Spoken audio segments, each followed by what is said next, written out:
Welcome students, मेरे channel टेकी पवन academy में आपका फिर से स्वागत है। चैनल पर पहली बार आए हैं तो चैनल को जरूर सब्सक्राइब करें। समष्टि अर्थशास्त्र हिंदी में पहले से अवेलेबल है चैनल पर, आप चेक करें, सारे टॉपिक्स मिल जाएंगे आपको। आप अपने सिलेबस के अनुसार देखते जाएं, ठीक है। कोई सी भी क्लास हो आपकी। इंग्लिश मीडियम में हमारी ये मैक्रो इकोनॉमिक्स की सीरीज फिनिश होने वाली है, लगभग फॉरेन एक्सचेंज रेट का हमारा चल रहा है। तो आज का हमारा टॉपिक है difference between depreciation and devaluation of domestic currency. इससे पहले हम फॉरेन एक्सचेंज रेट का डिटर्मिनेशन की जितनी भी मेथड्स है वो कर चुके हैं। तो आज चलते हैं हम डेप्रिशिएशन क्या होता है और डिवैल्यूएशन क्या होता है, दोनों में अंतर देखने के लिए। तो देखते हैं सबसे पहले डेप्रिशिएशन इन डोमेस्टिक करेंसी। ये क्या है?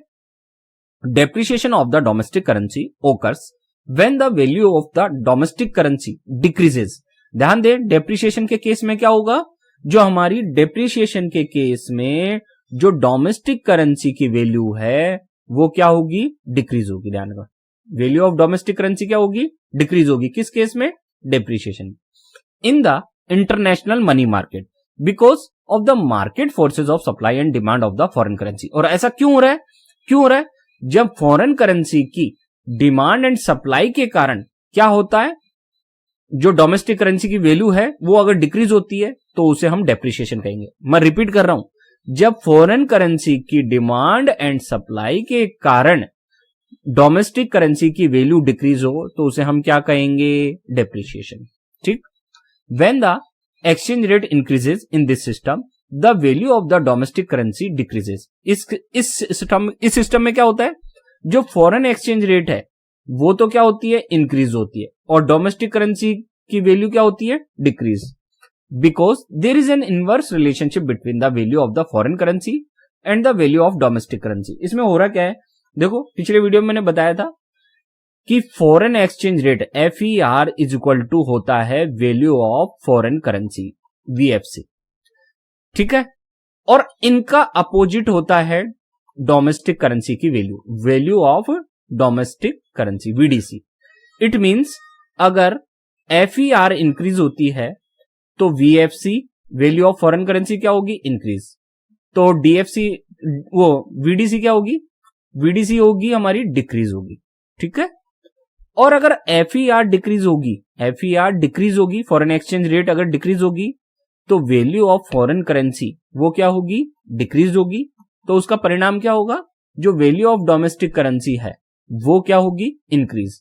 इट मींस ये दोनों तो इक्वल होते हैं, ये दोनों तो इक्वल होते हैं, लेकिन VDC और VFC में नेगेटिव रिलेशनशिप होता है।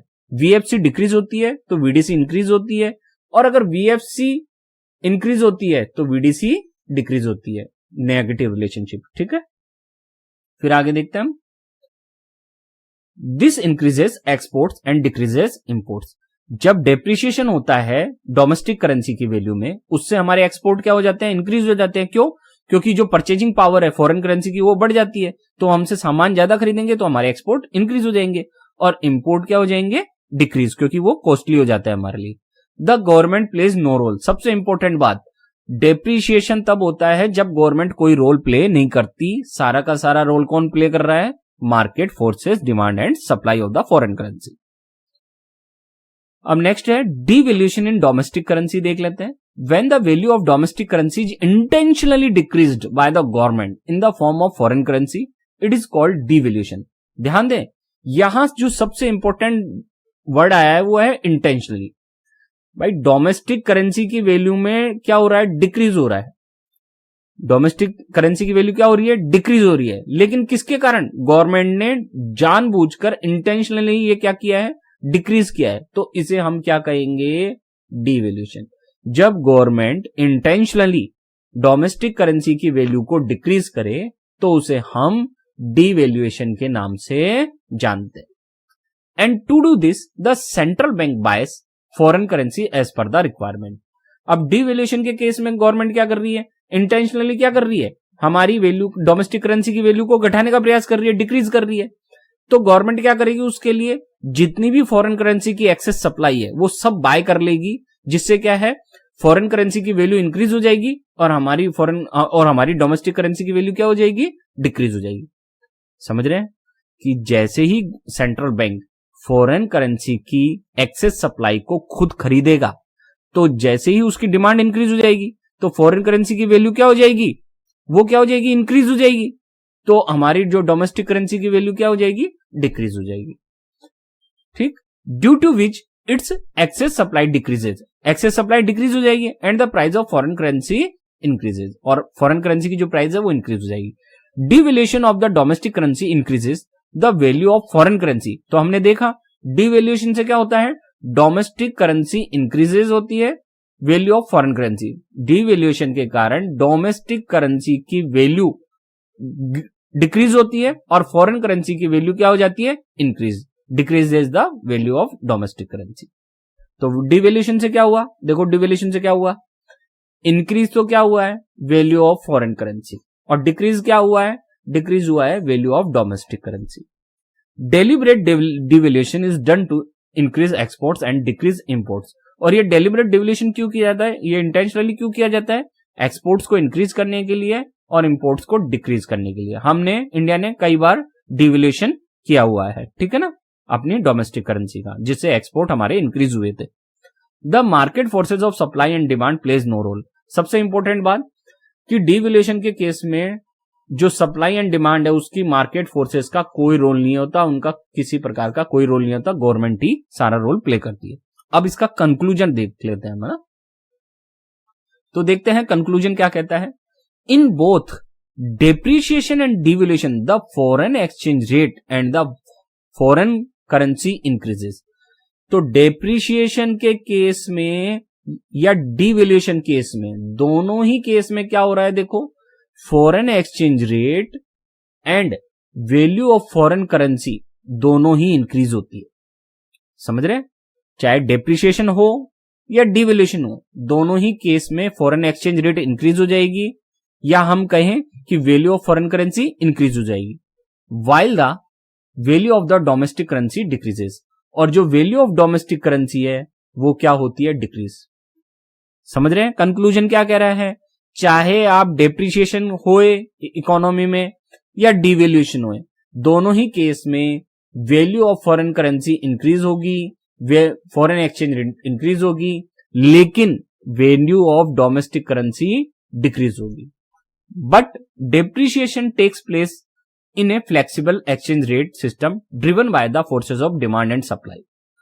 तो फिर डेप्रिसिएशन क्या है, डेप्रिसिएशन और डिवैल्यूएशन का जो अंतर है, जो मेन डिफरेंस है, वो ये है कि डेप्रिसिएशन फ्लेक्सिबल एक्सचेंज रेट में भी हो सकता है वैसे, और managed flexible exchange rate system में भी हो सकता है, दोनों में हो सकता है।